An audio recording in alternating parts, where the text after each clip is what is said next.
السلام علیکم ورحمۃ اللہ وبرکاتہ۔ درس قرآن شروع ہونے والا ہے، تو اس سلسلے میں برائے مہربانی موبائل فون بند کیجئے، تمام جو ہے ڈسٹریکشنز کو ختم کرتے ہوئے صرف قرآن پر توجہ دیجیے۔ یہ دوبارہ آپ کی خدمت میں پیش کرتے ہیں کہ 1.5 سالہ تفہیم دین کورس ہے، 1.5 سالہ 18 مہینے کا۔ آج اس کی کلاس نمبر 17 ہوگی انشاءاللہ۔ سورہ البقرہ کی آیات 101، 102 اور 103 ہمارے زیر مطالعہ ہیں۔ آج مدرس مولانا محمد اسماعیل صاحب کا تیار کیا ہوا یہ پروگرام تفہیم دین academy Sher Shah market phase 6 حیات آباد پشاور میں 8 ستمبر 2015 بروز منگل کو پیش ہوا۔ بسم اللہ الرحمن الرحیم۔ اعوذ باللہ من الشیطان الرجیم، بسم اللہ الرحمن الرحیم۔ وَلَمَّا جَاءَهُمْ رَسُولٌ مِّنْ عِندِ اللَّهِ مُصَدِّقٌ لِّمَا مَعَهُمْ نَبَذَ فَرِيقٌ مِّنَ الَّذِينَ أُوتُوا الْكِتَابَ کتاب اللہ وراء ظہورہم کأنہم لا یعلمون۔ اور جب ان کے پاس اللہ کی طرف سے کوئی رسول اس کتاب کی تصدیق و تائید کرتا ہوا آیا جو ان کے ہاں پہلے سے موجود تھی، تو ان اہل کتاب میں سے ایک گروہ نے کتاب اللہ کو اس طرح پس پش ڈالا گویا کہ وہ کچھ جانتے ہی نہیں۔ یہودیوں کی عادت ہے کہ وعدوں کو توڑتے ہیں۔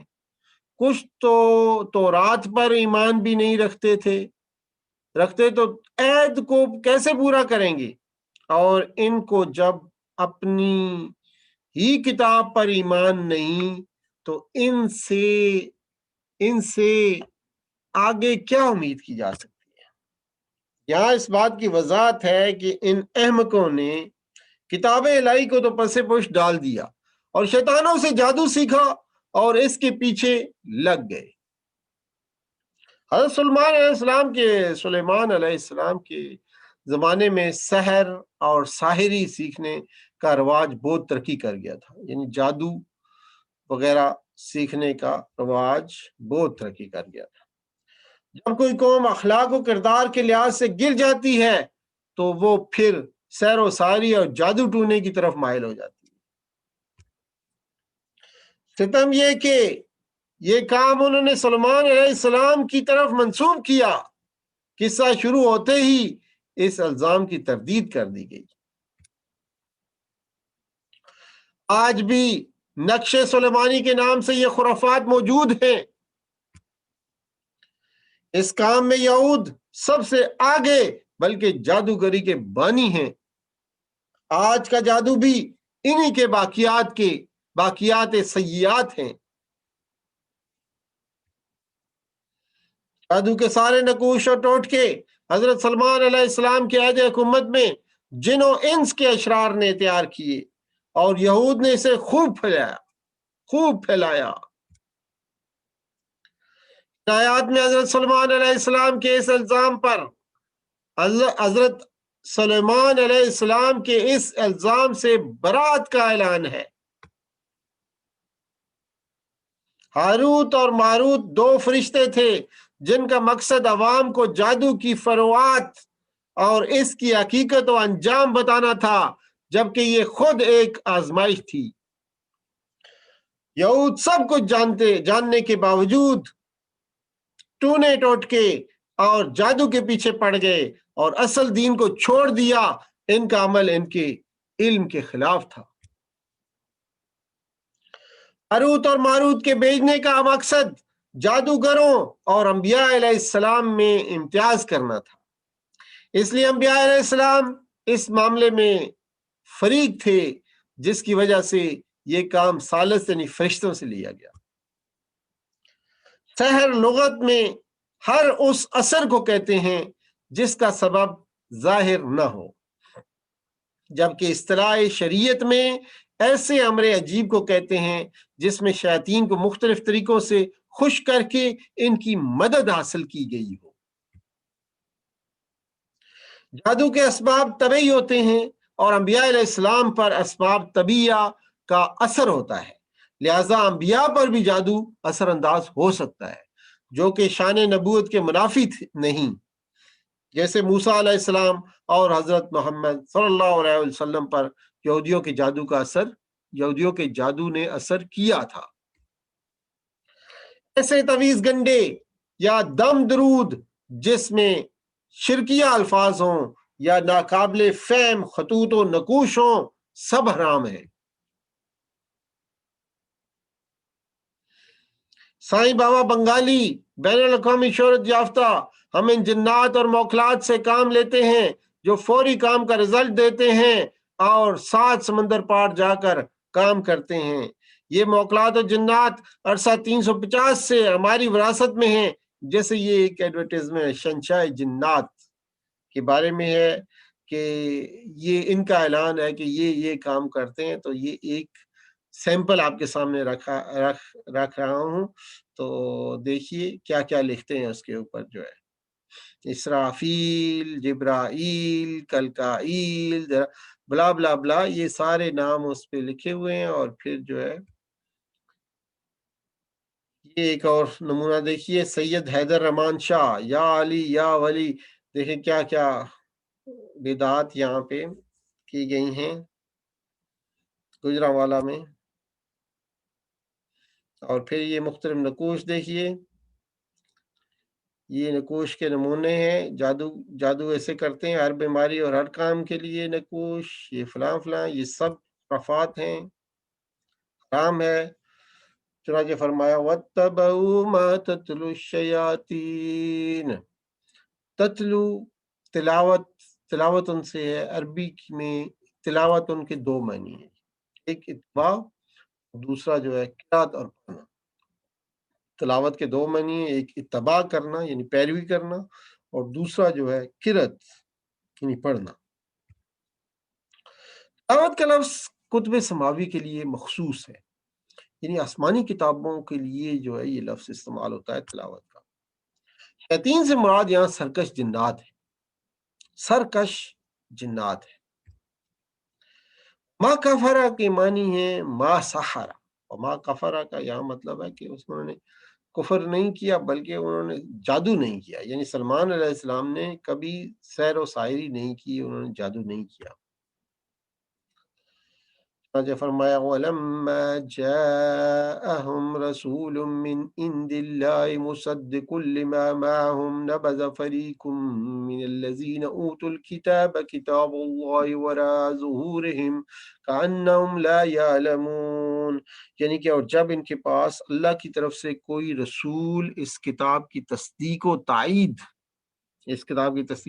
کرتا ہوا آیا جو ان کے پاس ان کے ہاں پہلے سے موجود تھی، تو ان اہل کتاب میں سے ایک گروہ نے کتاب اللہ کو اس طرح پس پش ڈال دیا گویا کہ وہ جانتے ہی نہیں ہو، یعنی کہ جب کبھی ان کے پاس اللہ کا کوئی رسول ان کی کتاب کی تصدیق کرنے والا آیا، ان اہل کتاب کے ایک فرقہ نے اللہ کی کتاب کو اس طرح پیٹھ پیچھے ڈال دیا گویا جانتے ہی نہیں۔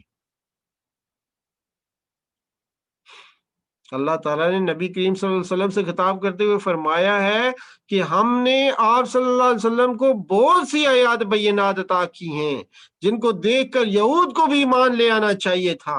علاوہ ازیں خود ان کی کتاب تورات میں بھی اللہ تعالیٰ نے آپ صلی اللہ علیہ وسلم کے اوصاف کا ذکر اور آپ صلی اللہ علیہ وسلم پر ایمان لانے کا عہد موجود ہے، لیکن انہوں نے پہلے بھی کسی عہد کی کب پرواہ کی ہے جو اس عہد کی وہ کریں گے۔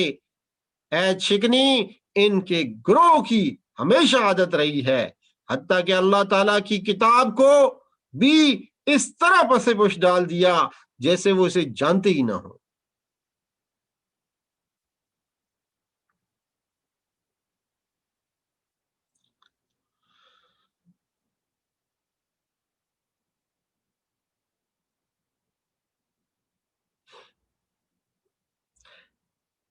کبھی شیاطین کا نام لے کر شیطانی کام سے بھی لوگ شیطانی کام لوگ کرتے ہیں، کبھی دواؤں وغیرہ کے ذریعے سے بھی جادو کیا جاتا ہے۔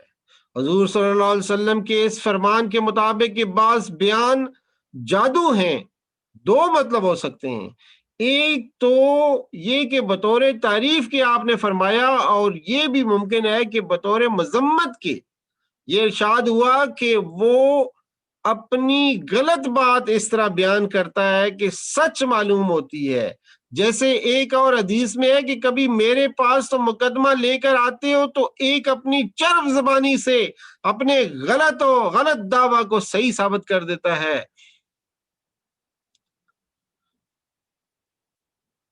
سیر کے باب میں کہا کہ اجماع کے جادو ایک حقیقت ہے، لیکن ابو حنیفہ رحمۃ اللہ علیہ اس کے قائل نہیں۔ جادو کے سیکھنے والے اور اسے استعمال میں لانے والے کو امام ابو حنیفہ، امام مالک اور امام احمد رحمہ اللہ تو کافر بتاتے ہیں۔ امام ابو حنیفہ کے بعض شاگردوں کا قول ہے کہ اگر جادو کو بچاؤ کے لیے سیکھے تو کافر نہیں ہوتا، ہاں اس کا اعتقاد رکھے اور نفع دینے والا سمجھے وہ کافر ہے۔ اور اسی طرح جو یہ خیال کرتا ہے کہ شیاطین یہ کام کرتے ہیں اور اتنی قدرت رکھتے ہیں، وہ بھی کافر ہے۔ امام شافعی فرماتے ہیں کہ جادو سے دریافت کیا جائے، اگر جادوگر سے دریافت کیا جائے، اگر وہ بابل والوں کا عقیدہ رکھتا ہو اور 7 ستاروں کو تاثیر پیدا کرنے والا جانتا ہو تو کافر ہے، اور اگر یہ نہ ہو تو بھی اگر جادو کو جائز جانتا ہو تو بھی کافر ہے۔ امام مالک اور امام احمد کا قول یہ بھی ہے کہ جادوگر نے جب جادو کیا اور جادو کو استعمال میں لایا وہیں اسے قتل کر دیا جائے۔ امام شافعی اور امام ابو حنیفہ فرماتے ہیں کہ اس کا قتل بوجہ حد کی ہے، مگر امام شافعی کا بیان ہے کہ بوجہ قصاص کی ہے۔ امام مالک، امام ابو حنیفہ اور ایک مشہور قول میں امام احمد کا فرمان ہے کہ جادو سے توبہ بھی نہ کرائی جائے، اس کی توبہ سے اس پر سے حد نہیں ہٹے گی، اور امام شافعی کا قول ہے کہ اس کی توبہ مقبول ہوگی۔ امام احمد کا ہی صحیح قول ہے۔ ایک روایت میں یہ ہے کہ اہل کتاب کا جادو بھی امام ابو حنیفہ کے نزدیک قتل کر دیا جائے گا، جادوگر بھی قتل کر دیا جائے گا، لیکن تینوں اور اماموں کا مذہب اس کے برخلاف ہے۔ تو یہ جادو کے متعلق چند معروضات تھیں۔ آگے فرمایا وَاتَّبَعُوا مَا تَتْلُو الشَّيَاطِينُ عَلَى مُلْكِ سُلَيْمَانَ وَمَا كَفَرَ سُلَيْمَانُ وَلَكِنَّ الشَّيَاطِينَ كَفَرُوا يُعَلِّمُونَ النَّاسَ السِّحْرَ وَمَا أُنزِلَ عَلَى الْمَلَكَيْنِ بِبَابِلَ هَارُوتَ وَمَارُوتَ ما يعلمان من أحد حتى يقولا إنما نحن فتنة فلا تكفر فيتعلمون منهما ما يفرقون به بين المرء وزوجه وما هم بضارين به من أحد إلا بإذن الله وَيَتَعَلَّمُونَ مَا يَضُرُّهُمْ وَلَا يَنفَعُهُمْ وَلَقَدْ عَلِمُوا لَمَنِ اشْتَرَاهُ مَا لَهُ فِي الْآخِرَةِ مِنْ خَلَاقٍ وَلَبِئْسَ مَا شَرَوْا بِهِ أَنفُسَهُمْ لَوْ كَانُوا يَعْلَمُونَ۔ اور لگے ان چیزوں کی پیروی کرنے جو شیاطین سلیمان کی سلطنت کا نام لے کر پیش کیا کرتے تھے۔ حالانکہ سلیمان علیہ السلام نے کبھی کفر نہیں کیا۔ کفر کے مرتکب تو وہ شیاطین تھے جو لوگوں کو جادوگری کی تعلیم دیتے تھے اور پیچھے پڑے اس چیز کے جو بابل میں 2 فرشتوں ہاروت اور ماروت پر نازل کی گئی تھیں۔ حالانکہ وہ فرشتے جب بھی کسی کو اس کی تعلیم دیتے تھے تو پہلے صاف طور پر متنبع کر دیا کرتے تھے کہ دیکھ ہم محض ایک آزمائش ہے، تو کفر میں مبتلا نہ ہو۔ پھر بھی یہ لوگ ان سے وہ چیز سیکھتے تھے جس سے شوہر اور بیوی میں جدائی ڈال دیں۔ ظاہر تھا کہ اذن الہی کے بغیر وہ اس ذریعے سے کسی کو بھی ضرر نہ پہنچا سکتے تھے، مگر اس کے باوجود ایسی چیز سیکھتے تھے جو خود ان کے لیے نفع بخش نہیں بلکہ نقصان دہ تھی، اور انہیں خوب معلوم تھا کہ جو اس چیز کو کا خریدار بنا اس کے لیے آخرت میں کوئی حصہ نہیں۔ کتنی بری متاع تھی جس کے بدلے انہوں نے اپنی جانوں کو بیچ ڈالا، کاش انہیں معلوم ہوتا۔ لو انہم آمنوا واتقوا لمثوبۃ من عند اللہ خیر لو كانوا يعلمون۔ اگر وہ ایمان اور تقوی اختیار کرتے تو اللہ کے ہاں اس کا جو بدلہ ملتا وہ ان کے لیے زیادہ بہتر تھا، کاش انہیں خبر ہوتی۔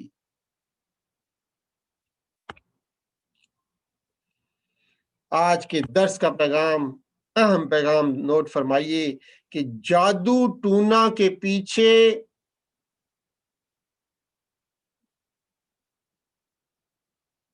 کاہل، سست اور بیکار لوگ ہی پڑ جاتے ہیں۔